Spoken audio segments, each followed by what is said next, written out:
you know, even when we think of things like our ethics and morality, science isn't telling us about that. Science can give us information, it can give us the ingredients for a cake, but it's not going to tell us like how to go and make the cake.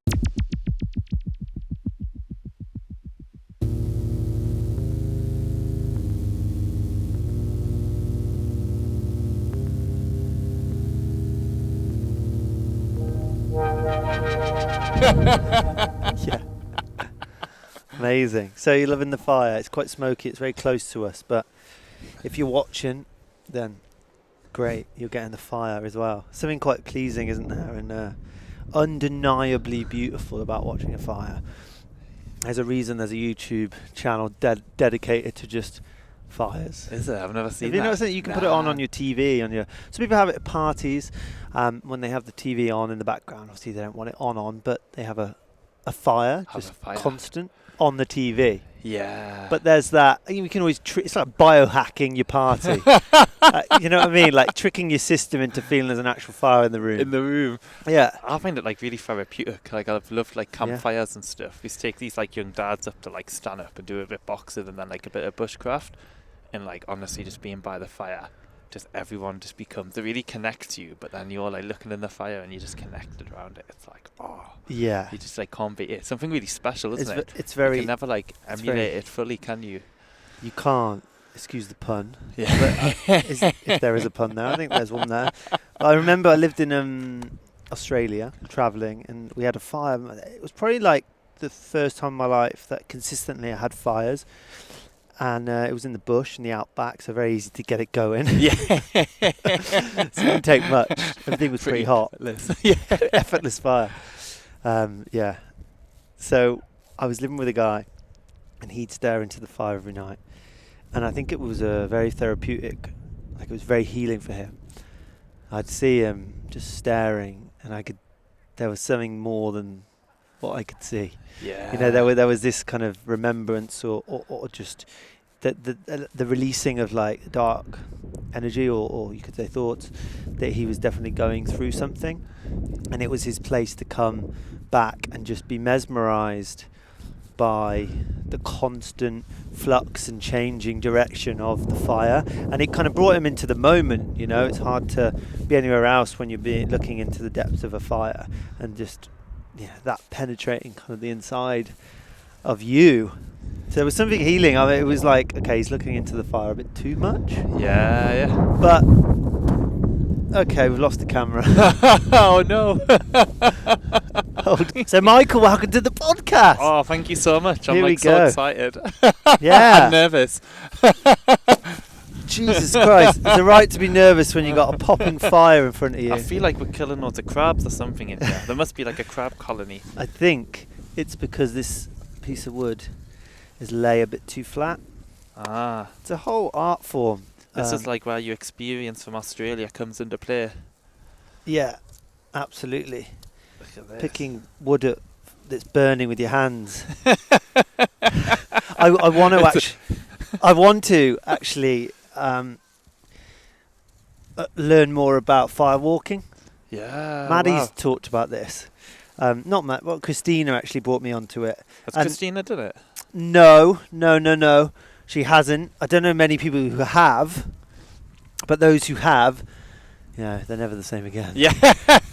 Kind of thing. Wow. Where would you like start? Where would you begin? So there's a guy quite local who, I guess he's a facilitator of the journey of the fire walk. But I just think it's something so powerful. It's like what a rite of passage. Like I mean, we're really missing things that are really difficult and challenging in our modern day. I don't think you would deny that we've come from that place, and now when we don't face challenges or face difficulty, it's you can then result in feeling quite like disconnected or mundane. Or I think we do need some certain challenge in our life. Sure. I think you're right. I think as well, like when you talk about like rites of passages, that's like so important. Like because like now it's like, when does like a man become a man? And you think like traditionally in cultures, you have that passing from like, you know, your youth into like manhood, adulthood. Do you know what I mean? Yeah. And that time where like, okay, I've got to take on responsibility now, and we don't have that. We've lost a lot of like our rituals and like one of the things that's really important with like rituals like that as well, it's like it's very communal and we participate together as like a community, because Yeah. I mean like And everyone's witnessed and everyone held. witnessed, Talking about this on the live I did last night, Jeff Shubb, the Urban Barefoot, was talking about being safe, just feeling safe in a community of people, to be vulnerable, to be intimate, and what's the environment we need to be intimate, to let yourself be seen. And he was talking about this experience that he had, him and his partner, maybe I think they were transitioning into the next stage of the relationship or taking some space, but the community held that and they allowed him to just be witnessed and be seen. He was in the middle, and they orchestrated this kind of I guess it was a ritual. It was a rite of passage or transition that other people bear witness to. And it was just so powerful for him to talk about that.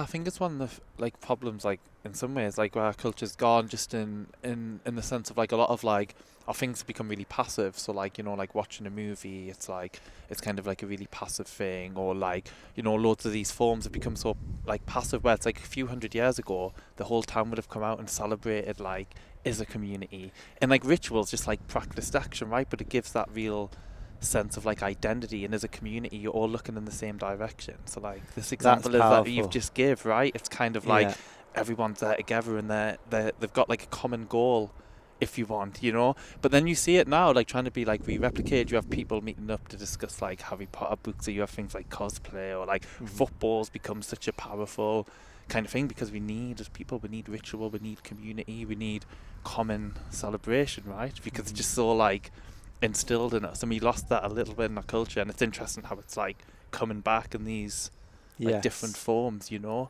But it's so important. It's so important to celebrate these things. Not just as individuals, but as community, and to participate. The collective. Collective participation. That's powerful, and kind of even that image of like the community coming out at night to celebrate, whether it's, you know, bonfire night or New Year's Day is a perfect example of that, where it's just shared. I mean, a lot of things are based on our beliefs around it, but shared belief and shared experience to have, to be seen, to show up with other people, like how much power that has within it. It's so good, isn't it? And it's like to look in like a certain direction, going, we've got like a commonality here. It brings like unity to like the multiplicity.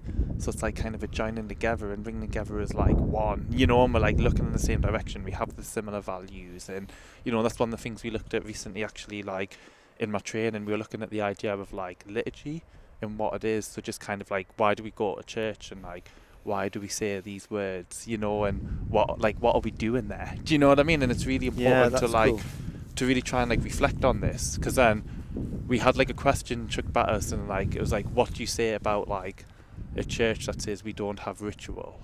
But then it was just like, it's impossible, because like even like outside of a church context, ritual is just practiced action, and it's like everywhere. It's like it could be something really as basic as like kissing like your wife when she comes through the door every day, you know what I mean? That's like a ritual, right? Absolutely. It's like practiced action, but you're really communicating something powerful when you do these things all the time, you know. And it's like about being like attentive to that, and like looking and going like, what are we celebrating? So again, like even going to a football match, it's like, what are we looking to? What are we really like celebrating, you know? Is it like just lifting a trophy, or is it like this kind of common goal? You know, it's like, it's really important to like think about these things, because we're always doing it, but maybe just not being as attentive to it as maybe we could be, you know.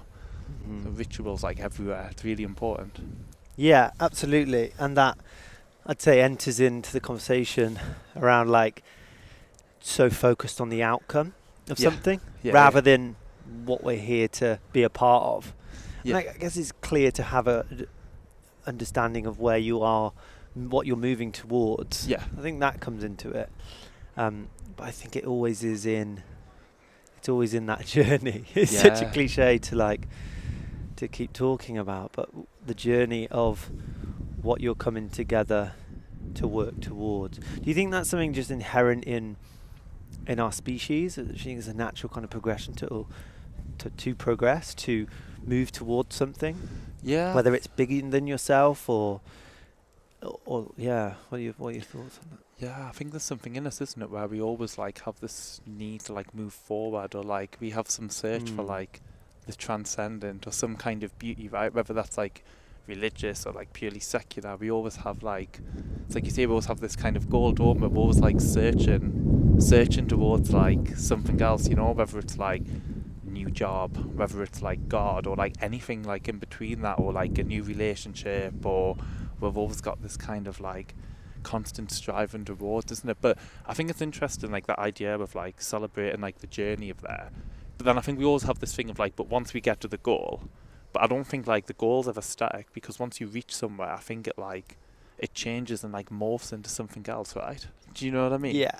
Yeah. Like, it's like, yeah, it's like, you know, like the journey of like, we kind of have the journey of making food, and then the goal's to eat it, but then it doesn't stop there, because then we go again, right? And we constant, and it's that like constant, yeah, exactly, right? Or like, and it's just like that constant like moving forward, right? Moving forward. Yeah, the forward notion is super fascinating, because is everything ever linear, or is that just a belief? Yeah. You know, are things linear, or are we always in some sort of spiral, or in some sort of circular capacity? I think it's like much more circular, but then I think I like envisage more as like linear, but I do think it's more like circular. Because like I say, I don't think there's ever like a static goal. And then I think like, even if I think of like my relationship with like faith, or like the journey I've been on, it's never like a natural progression. It kind of seems to be like, time seems up, time seems it's down, seems like quite sporadic, you know. So I think it can like vary like massively. I think it's more circular. What do you think? Do you think it's like linear? I think if we look at everything in life, there's a constant cycle, whether that's fashion, whether that's certain trends. I think things do come in circles and cycles more than anything. And if we look to the natural world, we only ever see that. You know, look to nature. Nature's your mentor. What do we see? We see the sea go in and out. Yeah. In and out. That for me is a cycle. Yeah. I think that's the one truth that I can rely on. Like, things do go in those circular motions. They come back to themselves and then go again, and it's a fascinating concept to look at. I think the linear way we look at things is quite detrimental, because it can seem never-ending. Well, let's look at life and death, a pure example of life and death, and our linear approach to it. Life, living, death. Okay, it's ended. It ended. But nothing in this world ever ends. It's all just transitions. I heard something on the Zach Buss podcast the other day about the death, and it's something I really want to delve into today and get your thoughts on. Because the death as even concept, like, he talked about how can death be a failure or the end, because what is after that is bigger. Yeah. And just this transition into something bigger than who you are and what you're made of. You transition as your energy into something bigger. Yeah. So surely that's something we should be preparing for, or like, you know, interested in finding out more, rather than just thinking we know what happens then. Yeah. What's your views on like kind of like, so when you die, are you like reincarnation, or is it very like just pure energy thing, or like in terms of like, especially when you think of it in terms of like personhood? It's interesting. It's like one of the most interesting things you can ever talk about and ever think about, and we need more of these conversations to really ground into what is guiding our lives, and what are we afraid of, what are we trying to resist, what are we stopping doing, how are we stopping living our certain lives because of our beliefs around death, or whatever that is. So I think it can be one of the most powerful things you can do, is to talk about these things. For me, it's energy. It's a lens of looking at the world. Like, science is what we know now. It's a process. To a point, consciousness is that also. Yeah. So consciousness for me is also like it's a shared belief about something. It doesn't say we know. I think maybe in 10,000 years we're going to know a lot more about what consciousness is. Some people think you're the receiver and you receive consciousness in a certain way.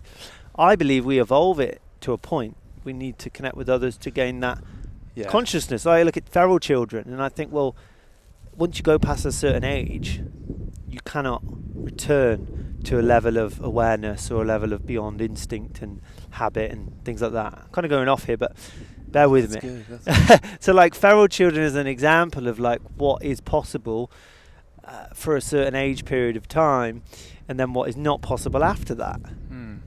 It's interesting, and I think consciousness is similar to science in that this is what we have certain shared ideologies or beliefs about what consciousness is, and that's what we know, but really we don't know. And that's the same with death.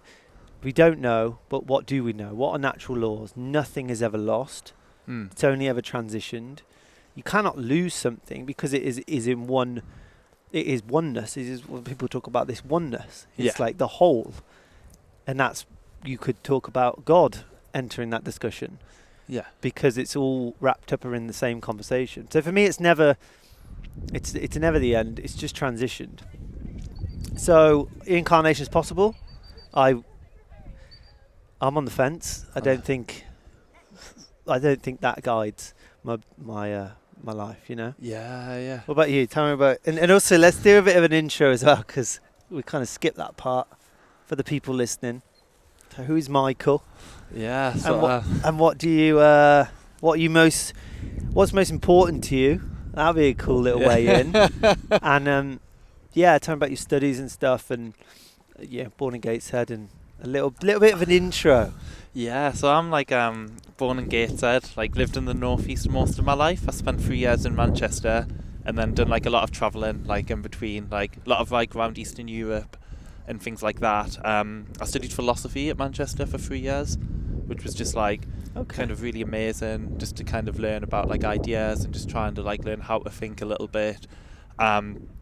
And then now at the moment I'm in like my 3rd year at Durham. I'm studying theology, and then I'm like hopefully going in for ordination into like priesthood, and like I'm looking at like chaplaincy as well, like around that. So those that don't know, what is ordination?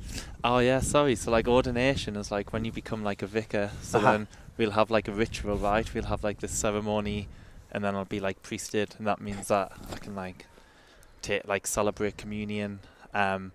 And part of like being a vicar for me as well, it's like being a pastor, so like caring for people, listening to people, walking with people on their journey, which kind of comes back a lot to like what's important to me. Like I think people are like really important.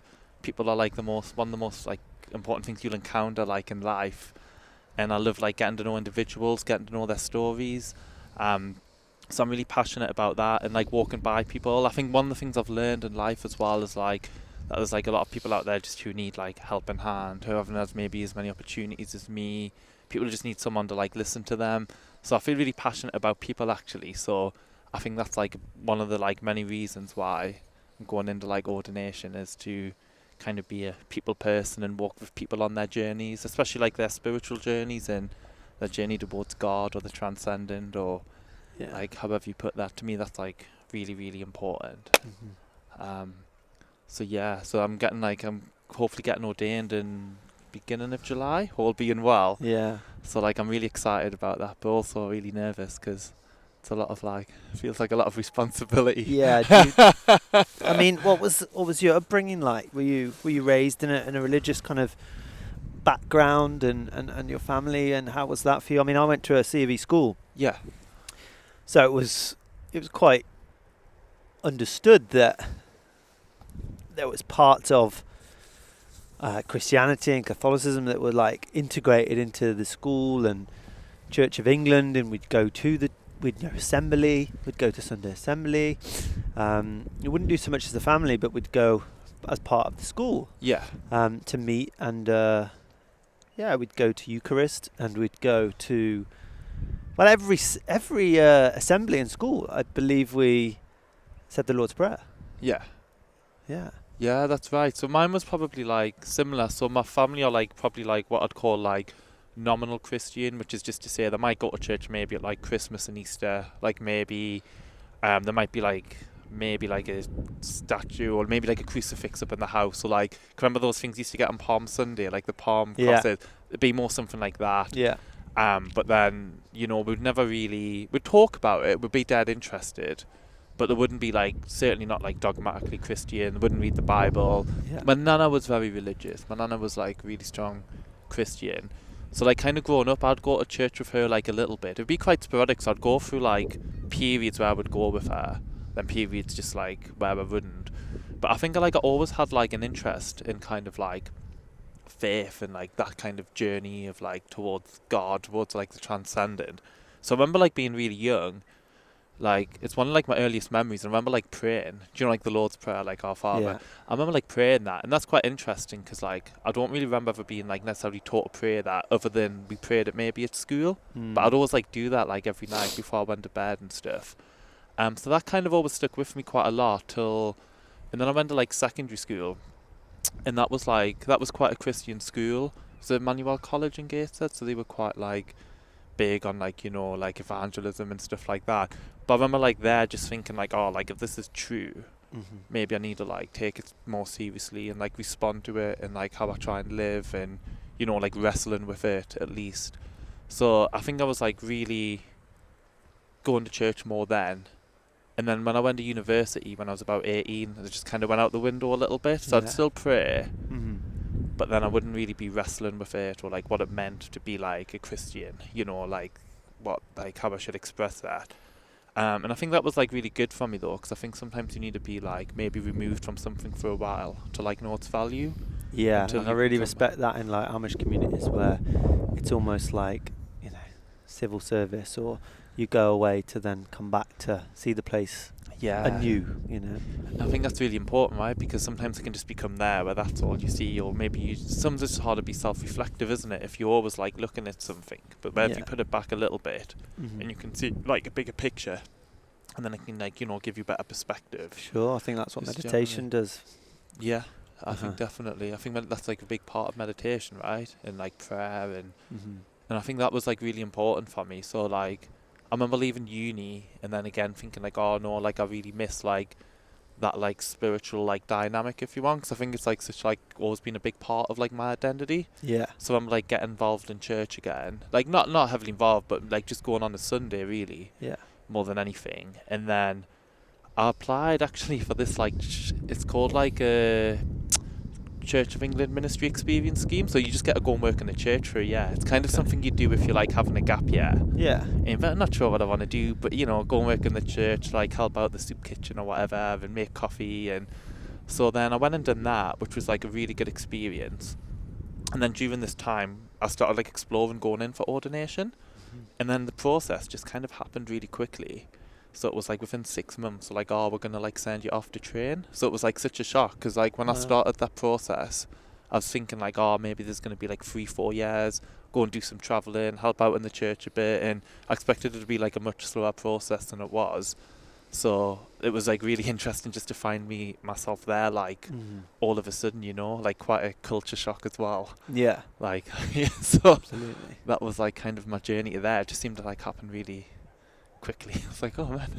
And sometimes I gotta check myself and be like, oh man, I'm like, yeah. But and then so like now I'm in my 3rd year, so the training's been really good. So we get to like study a degree in theology, but then we do lots of placements. So I've done a placement in like some churches, but then also done like a placement in Sunderland Hospital, and then I've done a placement at the women's prison in Durham, Low Newton, and then I've also like continued like volunteering there because I feel like really passionate about that. So that's been really good to get that like range of like seeing what different people within that church context are doing, like the different like range of ministries, the different places where people feel like a call to, a real sense to be, and like the different ways you can kind of go and like serve and be with people. And different people have different approaches, but that's just been like amazing thing to like, I feel really blessed to have been able to go and walk alongside them people. Yeah. Some of them have been there for years and working really hard, and just seeing that like really faithful call people have to humanity. So like in the prison service, just like one of the chaplains been there for a few years, and just seeing their like love of like just being there, going there each day to try and like help and to be with people, and like some of the people who are like most in need, you know. And that's so important not to like forget our humanity, because even at like our college where we're like studying about God and the love of God all the time, it's easy for us to become in this little bubble in the centre of Durham next to the nice cathedral on the cobbled streets. But actually like all this time that's going on, you've got like people in the prisons or people like in the slums, you know, really like kind of serving. So it's really important that we go out and like immerse ourselves in that and not become like immune to that, or that not to become like completely distant to us, And yeah, we can't see all areas, but even if you pick an area wherever you feel passionate or called, whether it's prison or whether it's hospital, or even if it is serving in a nice parish, but you've got to go and see where the need is. Yeah, it's beautiful, mate. It's absolutely beautiful. Your journey is one of very immense power and grounding, and like being of service and dedicating yourself to that path. I think it's so honourable. And what you're saying there about not being like blindsided to the truth of what exists around you. Maybe there's a street couple of blocks away, not in America, but a couple of streets away, and you never really go there. Yeah. You know it's there, but like, what's it going to take for you to almost move in a direction that, I mean, of course, everyone has their different circumstances and time constraints and everything else, and it's a very nuanced conversation, but it's like, if you know a street's there, are you doing anything to help the fellow people in your community is essentially what I'm trying to say. Anything on that, and it's just not for everyone, of course, but the opportunity is there. Like, you don't need to, like we live on the coast here, it's very easy to live a comfortable, like, face the sea every day, get up, go for a walk, go back to my little spot, great, life's perfect. But there's a lot of suffering. And there's a lot, and I don't ever want to be ignorant to that. Just because I don't watch the mainstream news much anymore, I still know the harsh realities of life for some people. Absolutely. And it's just, if you want to be of service to that, then fantastic. It's amazing, isn't it? And you see, like, I think you can get I'm keep coming back to a Christian context just because that's what I'm immersed in at the moment, but you see it like in other areas for sure. So like, just be kept in that. But I remember like one of the priests at my primary school, Father Windram, he went to like South America to serve there, and he was just like, I could have took like a job in the parish, and he's like, I wanted to go with the people, and he took like a wage of what like the people there would have been on in the slums, which was like next to nothing, but he was like, I can't go there and be really wealthy, because then I'm almost like talking down to these people who I'm not living their experience. He's like, I've got to go and like live with them and be like side by side with them.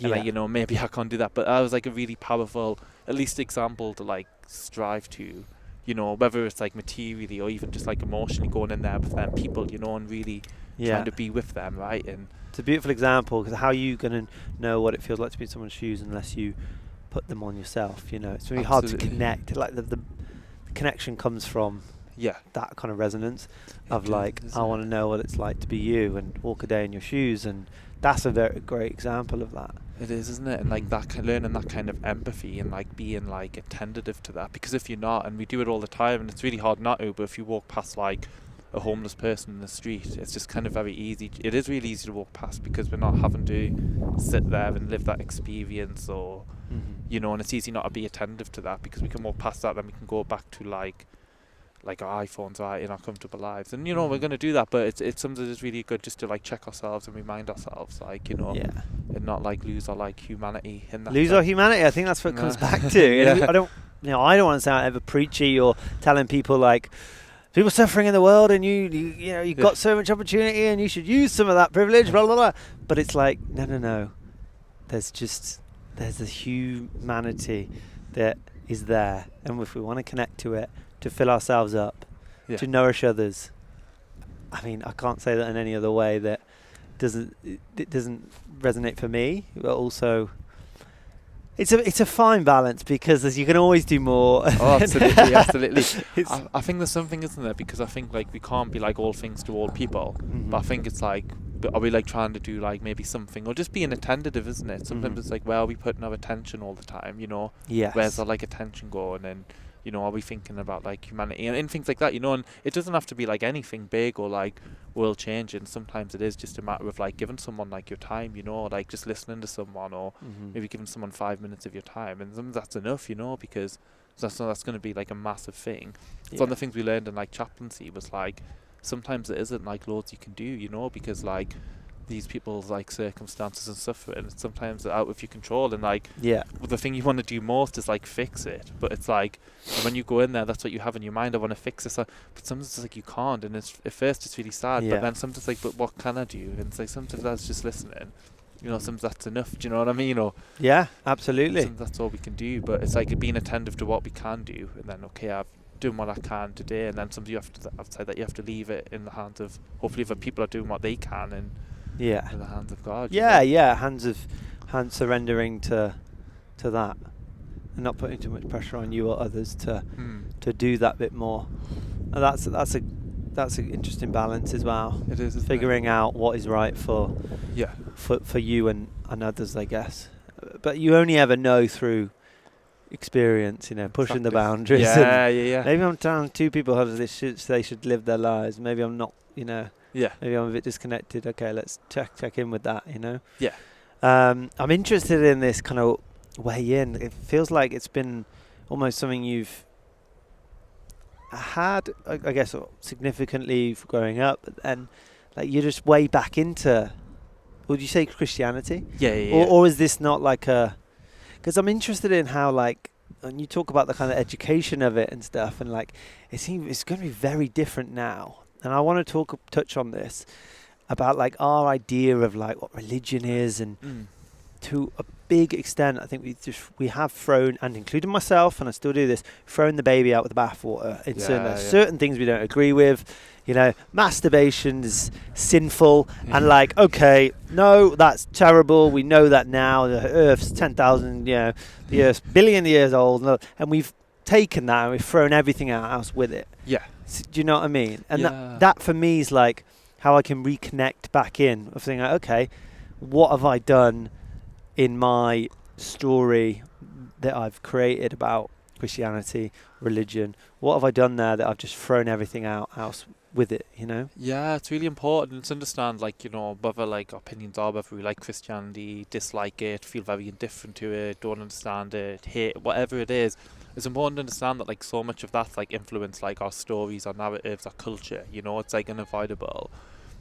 And then like thinking about Christianity, I think you're so right, because it's like, I mean, the Bible, it's like it survived like kingdoms and empires, and it's been around like a lot longer than like any of us have today, and it's like, I think there's something in that. It's had like some utility to really stay around that long and like speak into like the human experience, the psychology of that, and I think it's really important that we kind of almost go back to that and go like, what is it that's like really valuable there? So even like a lot of like our ethics are still really underpinned, I think, in like a Christian worldview. So this idea that like every individual has like, so like because you have like infinite value, infinite mystery, and that comes really from a Christian worldview. And like without that, it's not so obvious that everyone is equal. But I think we're so influenced by that, and I think it's kind of understanding. It's like a goldfish being in water, and it's like, what water? Because we're so influenced by it, sometimes it's hard to step away from it. Yeah, like step away from it again, and I think one of the things I've been doing recently, I was doing like independent learning project. Okay. So I was looking at like some of like the lectures Jordan Peterson done on the Genesis stories, and he comes at it from like quite a scientific, psychological approach. And it's really interesting because he just lectured on Genesis for like 2.5 hours each lecture. So he's done about 12 lectures, I think. So each lecture's like 2.5 hours. He's in like a really basic like lecture room. There's no big bands, no big music. He's just like talking about these stories. But like the stories have got like 8-9 million views, each lecture. And then loads of people have said like, loads of atheists are like, I've started taking some of the biblical ideas like more like seriously again. It's got me like at least thinking about it. And then he's got loads of other people have said like, I've started going to church again because like you've really helped me reconnect like with my faith. And I think he's done a really good job of that, and maybe the church hasn't done such a good job of that over the last like couple of 100 years or so. But I think he's spoke into it using like lots of different disciplines, and he's looking at like, he puts it really well, how it's like very relevant to our lives and how like it connects with like these universal patterns. So he talks about like these universal patterns of human behaviour that are common to like all people. And he's like saying the stories kind of like embody these, like the Bible's put these into like stories, and he's just done like such a good job of that. And when you look at like early Christianity, like the church fathers and things like this is how like they understood like a lot of the stories.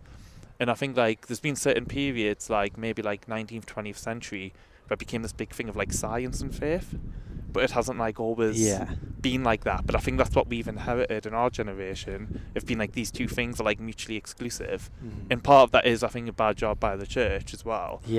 And I think that's not how it's like always been at all. Even before the birth of like what we understand as science, people were taking like the Genesis stories as like allegorical and things like that, Yeah. you know. And that's not to say that they're not true, but Yeah. it's like, what do we mean by literally true, right? Yeah. It's like, it doesn't just mean something that's historically, physically happened, right? Yeah. So if we took like the story of like Adam and Eve, and we said like, yeah, Adam ate an apple from a tree, say that like physically happened, but it doesn't tell us anything about like human nature, then it's like, well, it could be true, but it's not really saying anything to us. But if you go like, yeah, well, even if it's a story that didn't happen in history, but it's like speaking into like a human existence, then in what sense is that not true? If it's like illuminating like a pattern of reality, then it's like, what's not true about that, you know? And like, do you want to reach for the darkness within you? Yeah, exactly right. To take you away from what is present? Or, I mean, yes, interpretation is a big factor, isn't it? Oh, massively. Of all these stories, these parables,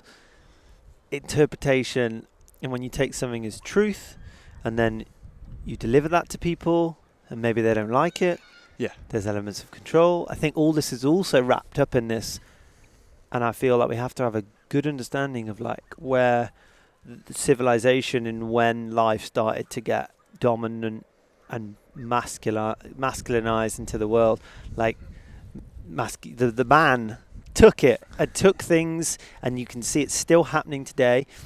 And when you talk about science and religion and these two kind of opposing things, the science is the new religion. It's like, yes, it's truth. We must take this. I saw an advert the other day that science, you can't beat science. Yeah. And I was like, really? What do you mean beat science?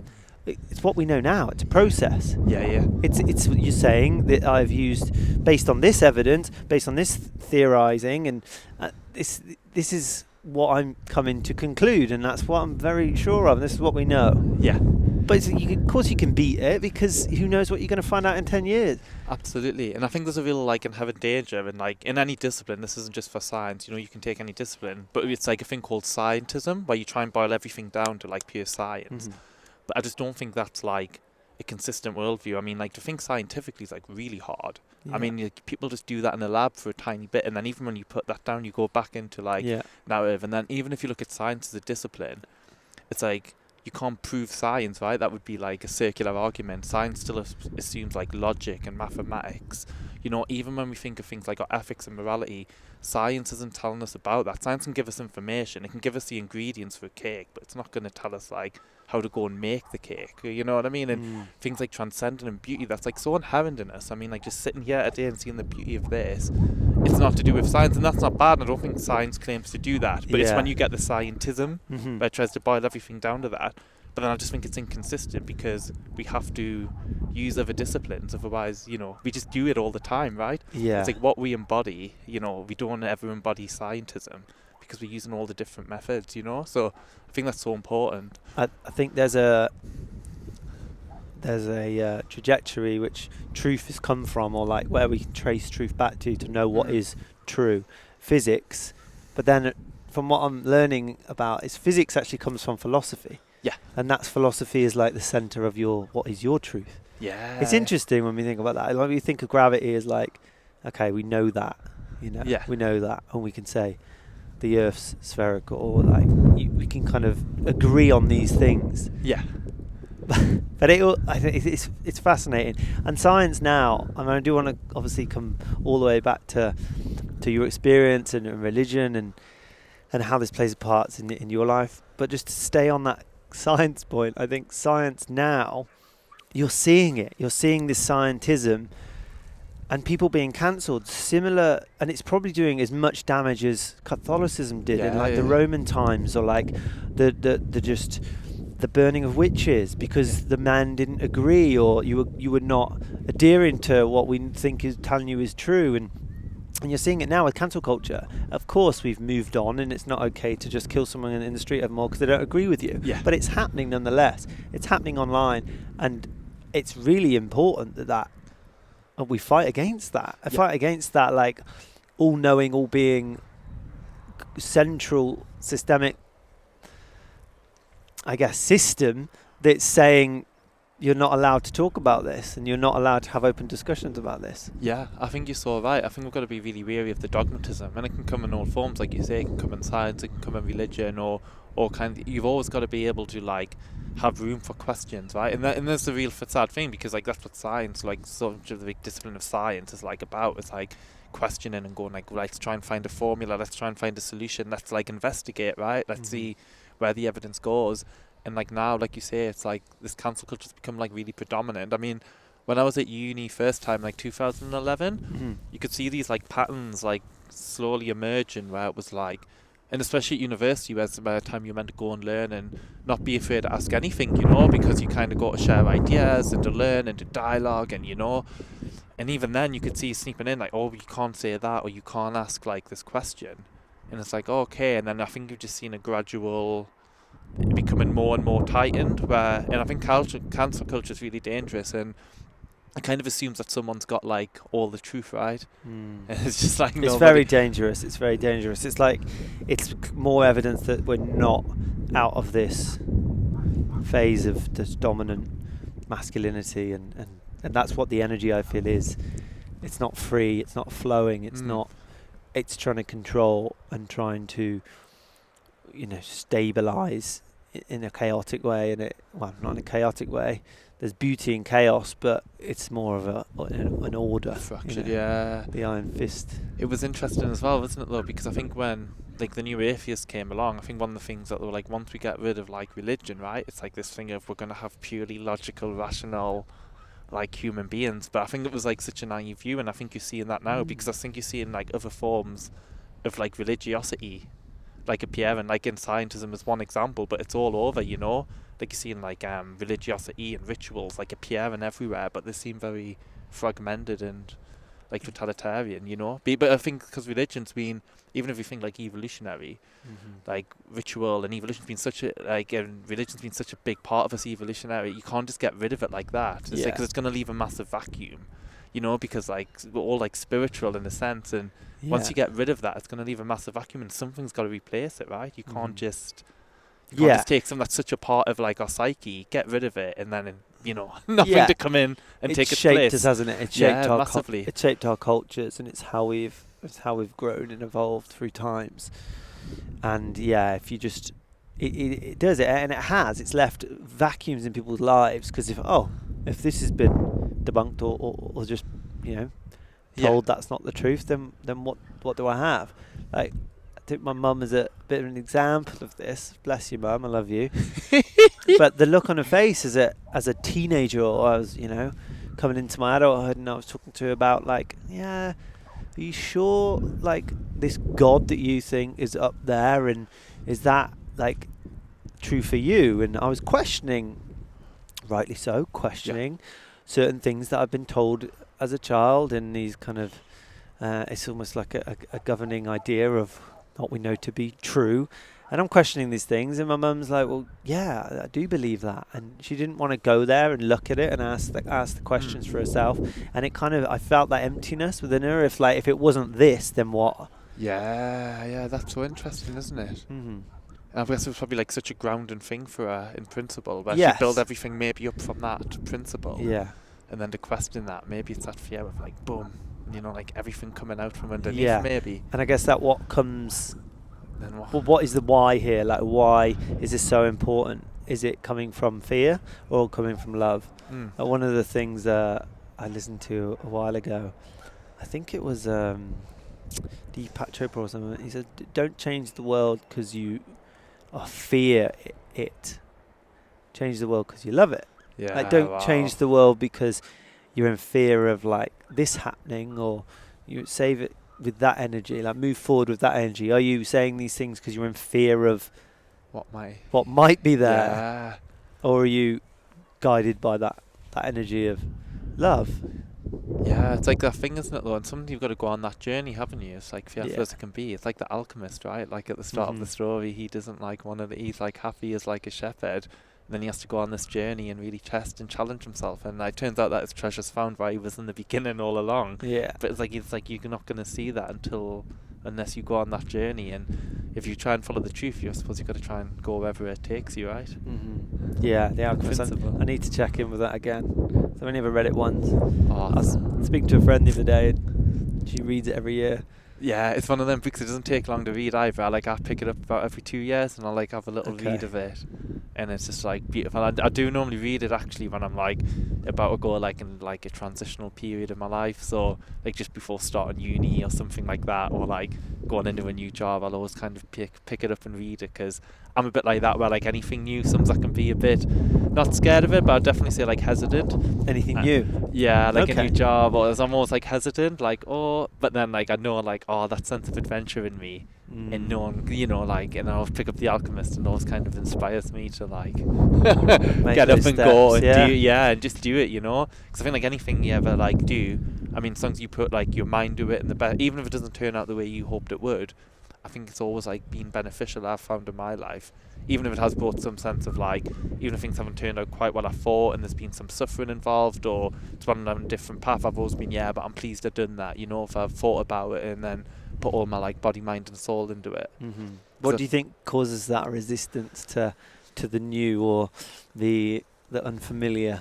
Yeah, I think it's exactly that. I think it's like the unknown. I think it's like kind of going into the unknown, and because it's like, you know what you know, right, and like you get comfortable with that, and then like having to go like out into your comfort zone and have that like vulnerability in front of your knowledge, you know. But then it's like real. That's what you've got to do, isn't it? It's like we were talking about earlier. It's like you've got to get define the goal. You've got to like face the dragon sometimes. The cave you fear to enter holds the treasure you seek. Absolutely. It's like really like that though, right? And it's like interesting because like no matter how many like new things you do, or like how many journeys you go on, you're like, oh no, I know it's beneficial. Yeah. But there's always that like little bit like resistance. Like Bilbo, it's easier to sometimes stay in your hobbit hole, right?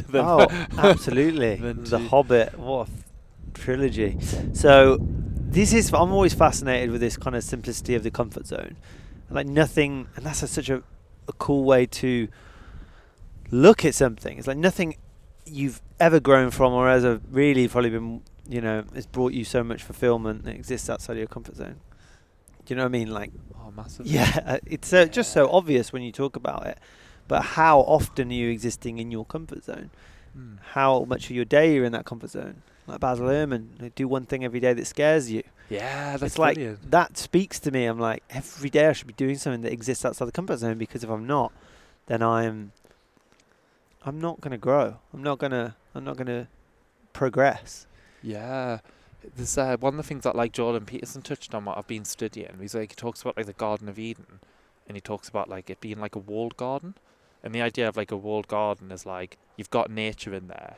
So there's like that little element of chaos, but there's like enough order. So it's like you've ordered it. It's like a garden. And there's like a really interesting idea between like you should have enough order in your life. So you've got that stability. You like, you know, you've got your awareness. You're like grounded. But then you need that little bit of chaos to constantly be like challenging you, to be like updating you, you know, because they're saying if you've got like too much order and you're just comfortable all the time and you're sitting there retired drinking your cocktail, you know, you just get bored within like a month or two, you know, and you're just going to look for something to do, right? You're just going to get like... It's been our biggest test, isn't it? Absolutely. Over the course of humanity, is like trying to control, and we're still doing it at scale, trying to control our environment, trying to control. And that's why there's something in me that really speaks to me when there's a natural disaster and we band together, something that happens and it causes chaos. Yeah. And I'm like, it's a part of me is the ego, and it's like, told you so. Or like a part of me that's that is like, so it's always possible. Yeah. Do you not think? It's always possible. Did you think any different? Yeah. Do you know what I mean? There's a part of me that's a bit like that, but there's just such a... It just speaks to me, because I guess I'm always thinking about the bigger things and trying to be open to them. You know, like just big things that shatter our world. Like when COVID came upon us, and I was just like, brilliant. It was a part of me that was like, right, I'm ready. Not brilliant, but like, brilliant. This is my chance. This is like, speaks to me, and I'm like, this is what I prepared for. Yeah. Kind of thing. And of course, like, it's not okay for me to say I was like full of joy. It's not okay for me to say that, and I didn't mean it like that. It was just that I know the fragility and the vulnerability of us who are just floating on this rock in space, and it just spoke to that part of me. It's like, right, this is exactly why you get in the sea every day. Yeah. So you can prepare yourself for when you meet comfort and discomfort in real life. Definitely. That's like the story of Noah, right? It's like he's walking with God. So that's like kind of like a symbol for like being attentive, right? Putting putting yourself together and all of that, and then it's like the flood comes, right? So like the storms of life and the kind of chaos comes, and he's like, but it's like, have you built an ark? You know, because if you have, then it's like he's gonna have tough times, but maybe you can ride the storm out, maybe you can like survive it, right? And it's not gonna be like complete chaos. But then if you're not attentive to that and you don't have an ark, then it's like too much chaos. It's like life it can wipe you out, man. Life is going to come. Life is going to hit you whether you're ready or not. Absolutely. So do you want to be ready? Yeah, it's like that, isn't it? It's like that. That was like a big part of like my studies, really. And this is like so practical, right? Yeah. So it is like kind of just like being prepared in that sense, in whatever way you can. But it comes back to that thing where it's like I really think we're spiritual beings as well, and not just purely physical, you know. What's spiritual to you? Can you put that into words? Like, what does spiritual mean to you?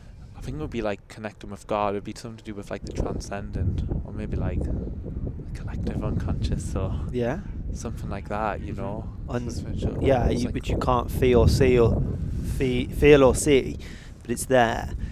Yeah. And it's almost like we can talk about it, but it's beyond us, kind of thing. It is. It's like so within us, but also so like beyond us, isn't it? It's like descending deep into our hearts, so then they can ascend to God. But it's interesting, isn't it? Because it's almost like that universal thing. If you talk about God, or like if you talk about spirituality, it's like we might have like different ideas and stuff, but it's like something we can't fully grasp. It's like that mystery, but then we kind of know what we're talking about. Do you know what I mean? So that's it. You are like going on a spiritual journey. Like you get the principles, you get like, at least the bare bones of what that means. But then it's like, because it is like a mystery as well. But we don't really like mystery now in this kind of, you know, culture of like science. It's been like lost a bit, you know. But I think it's gradually coming back. But this idea of, and it's not like illogical, but it's like that mystery, right? Yeah. Like that mystery that we're like trying to, the transcendent that we're trying to like head towards, you know, or like be like entwined in. Yeah, surrender to. Yeah, surrender to it. Exactly, right. So when you're feeling a certain way and you want to seek an outer experience, or want to connect, if you want to connect, how do you go about that? Like, what does that look like to you? Yeah, so I think like for me, connection would be like I would try and do it like as a daily practice, so rather based on it like on when I feel something. So I think that's one of the things like where I talk about like church liturgy sometimes good, because sometimes when you don't feel like it and you go on and you're saying all these prayers, sometimes maybe your mind's not there, whatever, but like you're going through this like process and this ritual, because it's like when you can't communicate that, but it's looking towards like something else. But for me, I think a lot of it's like will come down to like prayer and silence. I think silence is really important, to listen and to be still, you know. I think that would be like a massive thing. And I'll try and do like other spiritual things like fasting, like maybe like reading scripture, because it's like the tradition. This is like the narrative, which like I feel like I'm more immersed in. So I think that would be like really would be like key things for me, and like having that as like daily practice, you know. Yeah, daily rituals. Yeah, I think that the silence is so powerful. You know, like it's very rare now. It is, isn't it? We were talking earlier about walking into a pub or a place where people gather, and it's very rare you don't hear music. Or TVs. Or flashing lights, or these kind of distraction. Yeah, these sensory. What's the opposite word to deprived? Yeah. They're like sensory explosions of experiences. Have you been in a sensory deprivation tank? I've never been in one. Oh, we should go. Really want. Oh, me and you take should me. Go. Well, we'd have our own individual experience. We're not going to share a tub. That would be a different experience again. It would. Yeah, we could try that. I've not shared a tank with everyone, but I did it every time I went to Amsterdam. Yeah. Beautiful experience, and to go back there and do the same thing again. I was writing this book that was in the reception, and I always read what I wrote like a year ago. I did it like 3 years in a row. It's cheaper in Amsterdam. Yeah. It's a fair whack here. £60 an hour type vibe. Wow. So worth it though. Yeah. To have your senses deprived. Have you heard of John Lilly? No. John Lilly, he was he was experimenting with ketamine, dolphins, and sensory deprivation tanks. Really fascinating. studies and yeah, like writings about like his experience in Encountered and stuff like that. So how was it when you went in and then you came out? I mean, was there I like a mean- clear contrast between like before and after? Or? The integration was interesting. Yeah. No, to be honest, it's a challenge. It's hard to tune in. You're basically sat in this tank, or floating in this tank. So it's got, those who don't know, go listen to Joe Rogan. But those who don't know, is you're in this tank. Kind of looks like a sauna bed type deal, but it's like a pod. You're floating in water, so there's a lot of salts in there. So you, like the Dead Sea, you'd float in salted water, and you might float from side to side and touch each side. So it's not 100%. It's impossible to do that unless you're in space naked. But you're like in this pod, floating. You can have music on, optional, but essentially you can't hear anything, and it feels like you're. It's just such a hard thing to describe with words, but you can't feel, see, touch, smell anything. So you're in this meditational state that like one would love to attain, and like spending years in the mountains. It's like wow. It's like and if you can surrender to that, or have or smoke some weed and really like go further in, which I actually had a brownie, and that was I don't want to talk about it right now, but that was an interesting experience. I didn't really time it quite right. Yeah. It wasn't until I got out that it really hit me. But yeah, but you're in this sensory deprivation tank, and it's just you're tuning in, and you're so aware of these chattered thoughts that you're having. But if you can kind of let go of that and surrender in between that, it's very healing, and it's very good for your recovery and just restful state. And you come out and you're very different to the person that went in. Wow, that's incredible. You know, like I went like not as like, don't say extreme, but not as maybe like it's full on that. But I went to like a monastery in September down in Mucknell. Yeah. And like honestly, like I was there for 2 weeks, and it was just like an amazing experience. So it wasn't like a completely silent monastery. But so they pray like 7 times a day, and so I like joined them with 5 of them. 2 of them were like a little bit early, but I made it to the 8 o'clock one. But then outside of that, most of the days were quiet. Yeah. At dinner, like when you were having food, someone would read a book, so you wouldn't speak, but someone would read a book.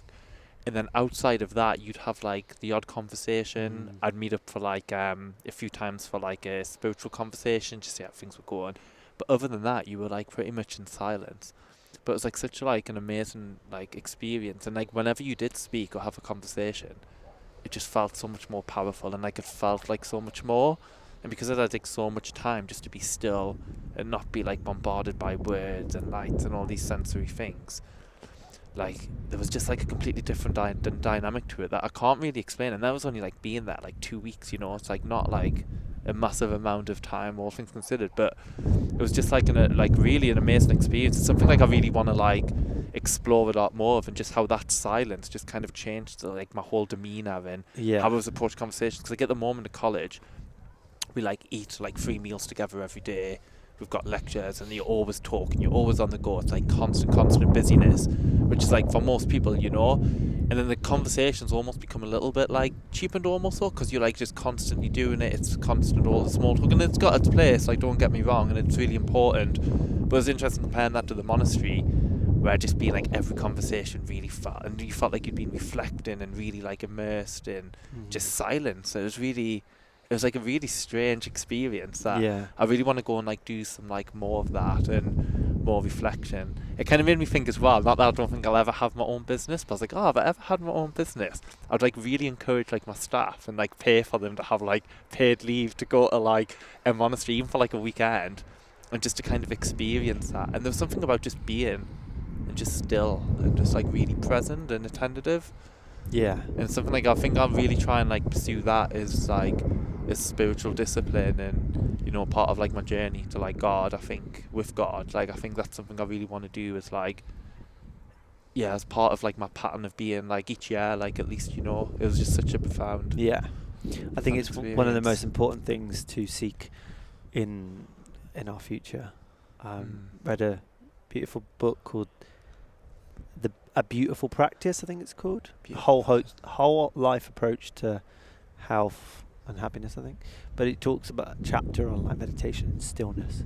and it's articulated so beautifully about how important it's going to be for our species in the future to really, bring about fulfillment and just nourishment, just creating stillness. And how, when you talk about it, for me, it's like it's rewiring, similar to psychedelics, which we can talk about. It's like rewiring pathways in your brain. I think it really is doing that. It's like resetting some things and like some checking in with like old ways of feeling and that aren't serving you, and just letting them kind of dissipate and dissolve. And it's really important, doesn't it? Because without the mechanism to do that and become aware, again, it's like that thing of awareness, isn't it? And it's like known like environments where we can go and do that, whether that's like monasteries or other means, but it's like known to like have that, so then you can become reflective and attentive to that, and like letting go what you need to it's strengthening that muscle, that attunement to listen, to pay attention, to your attention. If you want better attention, what do? Stillness. You create stillness to then.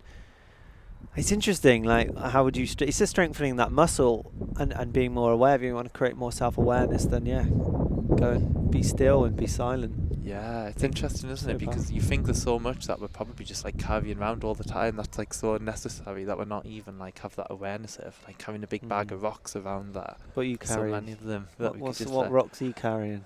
I don't know. I need to go back to the monastery. Essay deadlines at the minute. There's some big rocks in there, man. Good. But the thought of doing it's harder than doing it. So this is true, isn't it? So you just gotta sometimes think about it a lot. The obstacle is the way. Sometimes you literally gotta go and do. Sometimes you can just sit and think about it, and it's like a real barrier. And like I think something you've got like 3 or 4 things going on at a time. It's like, man, it can become chaotic. But then I think if you just go and do it, don't think about when you're not doing it, and then just go and do it, and get involved with it. Like Ajahn Brahm, the Buddhist monk, he told like a really good story when he was training. And they were just like, they were doing these like really practical exercises that were a bit annoying for them, but they're trying to do them, like trying to teach them, right? And the best way to like learn is like to embody something. And then like they were making them dig these holes, the monks, and they're like, oh no, we don't need to do that, we need to put it back.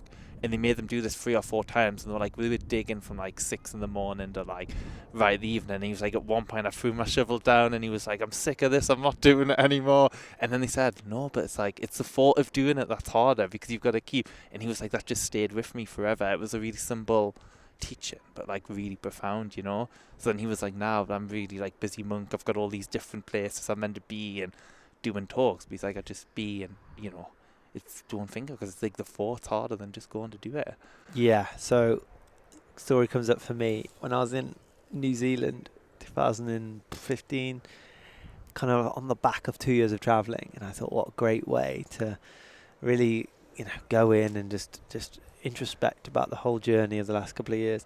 Went up and then quite north in New Zealand to this Buddhist monastery. Two monks there. And they're very like, you're independent. You go, you do what you want. It was free. And they taught me. One of the first things I remember is like how to eat mindfully. We were doing walking meditation. And then we were eating and like putting the spoon down every time you take a mouthful. Jesus, that is one of the hardest things I've ever done. Trying to put your spoon down whilst you eat.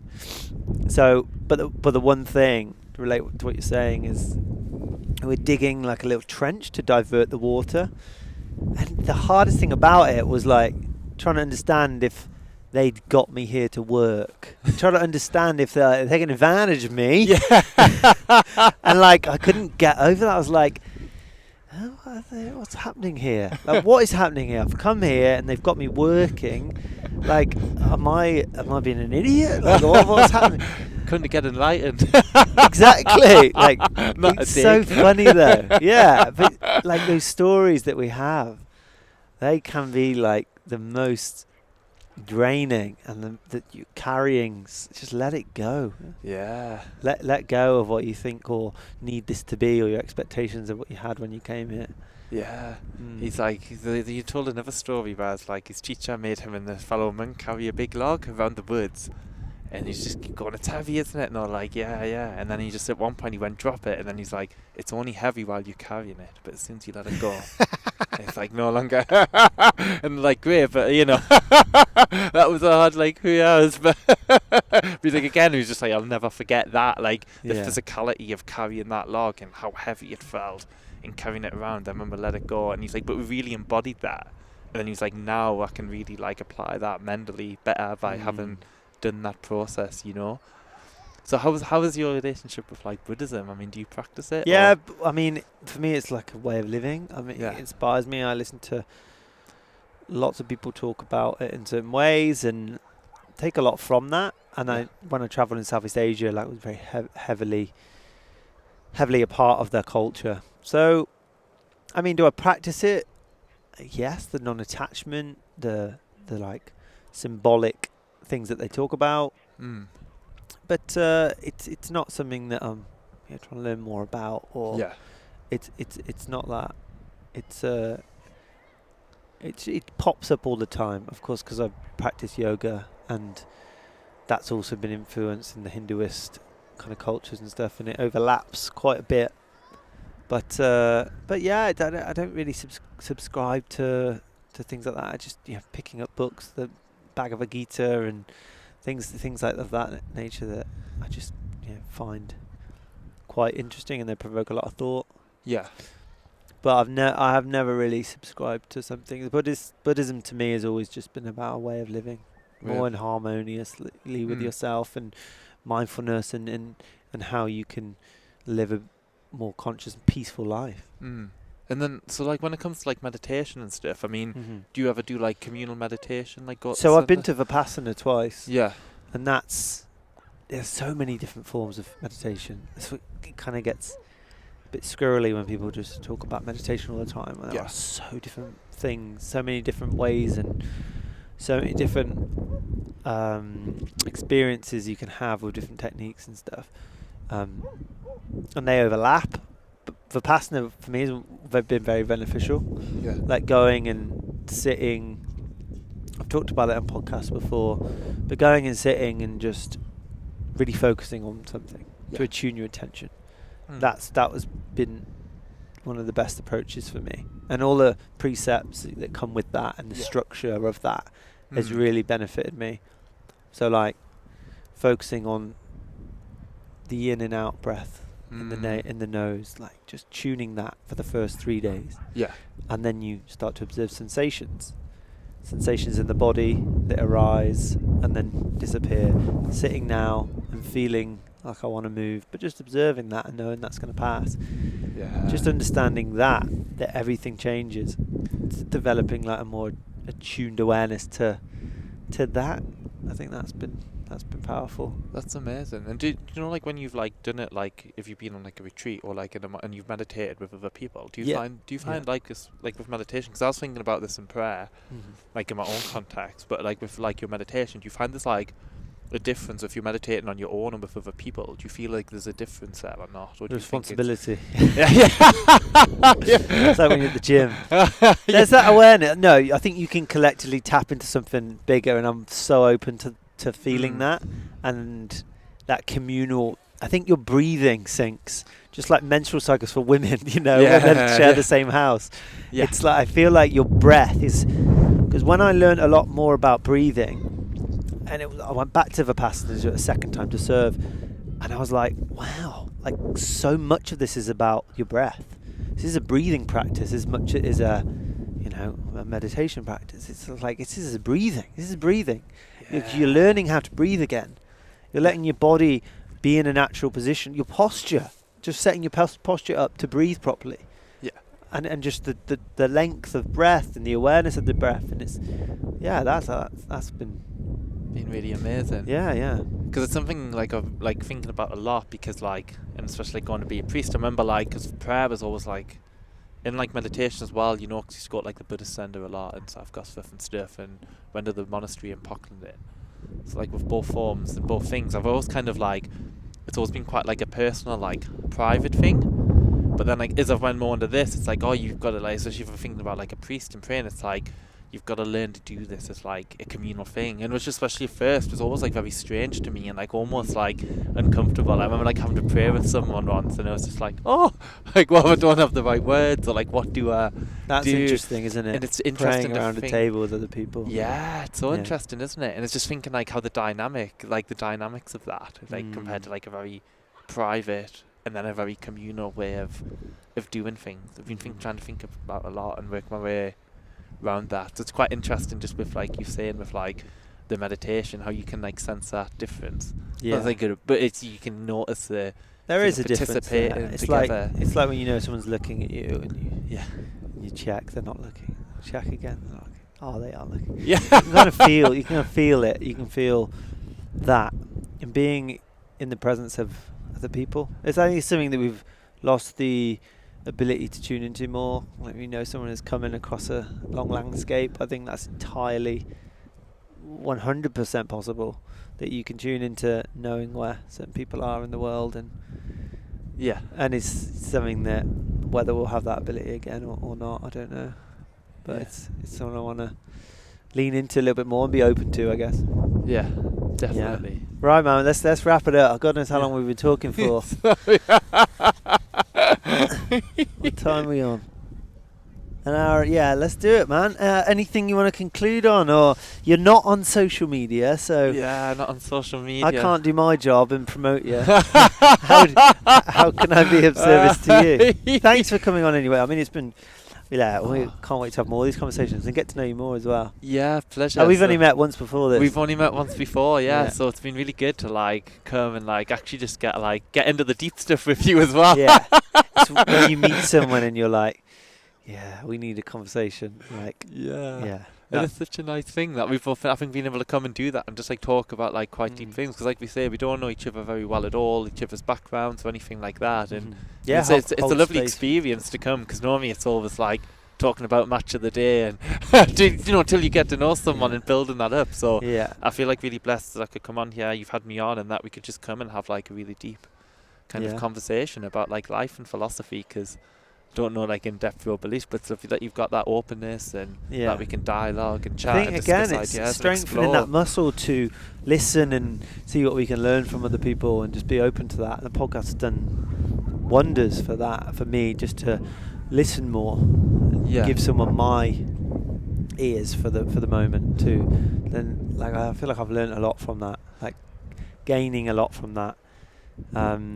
This is a unique conversation, because if we weren't off camera we might interrupt each other a bit more, so like the podcast creates such a beautiful environment to learn more about listening and getting, I guess it provides a space to ask those questions as well, and ask the like who are you, where have you come from, and yeah, definitely. It's really good, and like you really like keep like pursuing that, because it's great to like share ideas and conversations, and it's like plants little seeds with other people, and some of these conversations will be like real gifts to other people, and something you're never going to know who you've like spoke to, in that, just by doing that. Yeah, but exactly. It's such a blessing, isn't it? Just giving that gift to the world. And the conversations. That's the idea. So you just don't know. Yeah, absolutely. It's something really lovely in that, though, isn't there? There is, yeah. It's almost just like a free gift. There's two listeners right now. Yeah.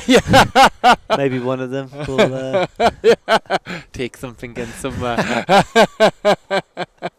Amazing, mate. That's brilliant. Let's wrap it up. Thank you so much, brother. It's been lovely, mate. Let's hug. I think we should hug. Yeah. This is the thing.